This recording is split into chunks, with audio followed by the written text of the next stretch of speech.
la plus grande histoire de survie de tous les temps. Imaginez, vous êtes coincé au bout du monde, entouré par une mer de glace, sans espoir de retour. Et pourtant, contre toute attente, vous survivez. C'est l'histoire d'Ernest Shackleton, l'homme qui a défié l'Antarctique et sauvé son équipage dans une épopée de survie incroyable.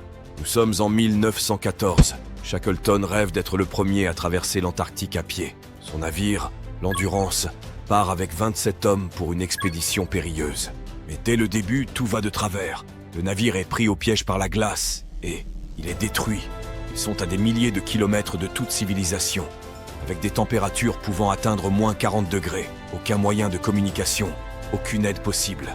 Pendant plus d'un an, Shackleton et son équipage survivent sur la banquise, dérivant au gré des courants, affrontant la faim, le froid et le désespoir. Mais Shackleton refuse de laisser tomber. Son leadership est exemplaire. Il garde tout le monde motivé et surtout en vie.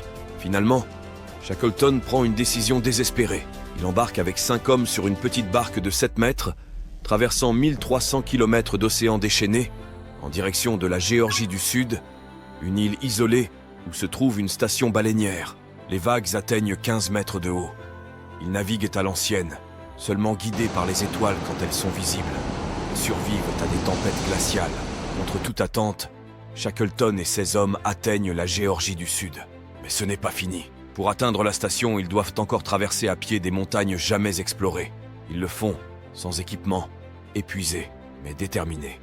4 mois plus tard, Shackleton revient avec un navire de secours.